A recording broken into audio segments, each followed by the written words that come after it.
ഐതിഹ്യമാലയിലെ ആനക്കഥകൾ. കോന്നിയിൽ കൊച്ചയ്യപ്പൻ. അവസാന ഭാഗം. കൊച്ചയ്യപ്പൻ കൊപ്പത്ത് നിന്ന് പിടിച്ചു കൂട്ടിലാക്കി അടച്ചിട്ടുള്ള ആനകൾക്ക് കണക്കില്ല. അവൻ കുഴികളിൽ നിന്നു തന്നെ 700-ലധികം ആനയെ കയറ്റി കൂട്ടിലാക്കി അടച്ചിട്ടുണ്ട്. അവൻ അധികം ആനകളെ കൊന്നിട്ടുമില്ല. കൊച്ചയ്യപ്പൻ ഒരു കാട്ടാനയെ ചങ്ങല കൊണ്ടടിച്ചും മറ്റൊന്നിനെ കുത്തിയും കൊന്നിട്ടുള്ളതായി മുമ്പ് പറഞ്ഞിട്ടുണ്ടല്ലോ. അതുകൂടാതെ അവൻ ഒരാനയെ കൂടി കൊന്നിട്ടുണ്ട്. ഒരിക്കൽ കോന്നിയിലുള്ള ആനക്കൂടുകളിൽ സ്ഥലം മതിയാകാതെ വരികയാൽ പത്തനാപുരത്തും ചില ആനക്കൂടുകൾ ഉണ്ടാക്കി.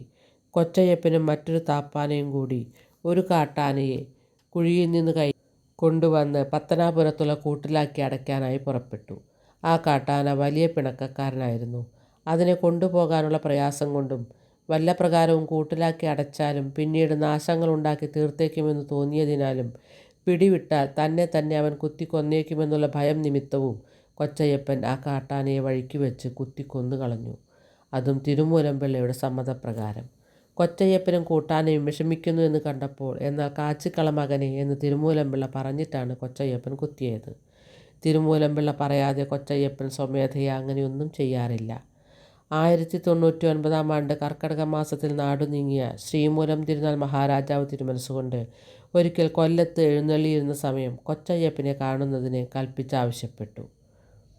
ഇതുപ്രകാരം തിരുമൂലംപിള്ള അവനെ കൊല്ലത്ത് കൊണ്ടുചെന്ന് തിരുമുമ്പാകെ ഹാജരാക്കി.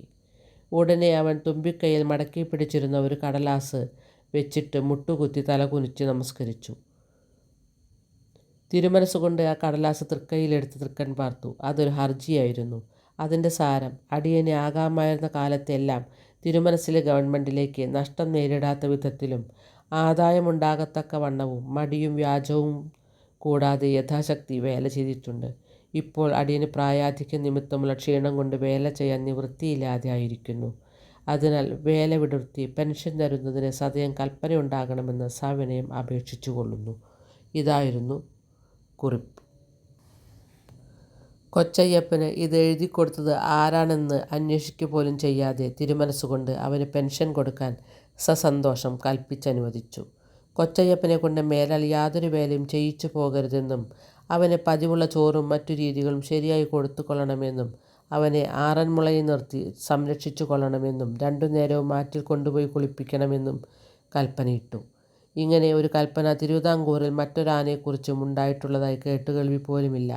ഈ കൽപ്പന ഉണ്ടായ കാലം മുതൽ കൊച്ചയ്യപ്പൻ്റെ താമസം ആറന്മുളയായിരുന്നു. അവിടെ വെച്ചു തന്നെ അവൻ വിശേഷിച്ച് യാതൊരു കാരണവും കൂടാതെ അനായാസേന ചരമഗതിയെ പ്രാപിച്ചു. അത് കൊല്ലം 1056 ആണ്ട് കുംഭമാസത്തിൽ കൊച്ചയ്യപ്പൻ്റെ 103-ാമത്തെ വയസ്സിലായിരുന്നു. കൊച്ചയ്യപ്പൻ കുഴിയിൽ വീണ കാലം മുതൽ കണക്കാക്കുകയാണെങ്കിൽ അവന് അനേകം ആനക്കാരുണ്ടായിരുന്നു. എങ്കിലും അവൻ്റെ 50-ാമത്തെ വയസ്സു മുതൽ അവസാന കാലം വരെ അവൻ്റെ രക്ഷകനായിരുന്നിട്ടുള്ളത് തിരുമൂലംപിള്ള തന്നെയാണ്. കൊച്ചയ്യപ്പൻ്റെ കഥകൾ ഇവിടെ അവസാനിക്കുന്നില്ല. എങ്കിലും കേൾക്കുമ്പോൾ അതിശയോക്തി തോന്നിയാലോ എന്ന് കരുതി തൽക്കാലം നിർത്തുന്നു. പുതിയ ആനക്കഥ കിടങ്ങൂർ കണ്ടങ്കോരൻ അടുത്ത ഭാഗത്തിൽ.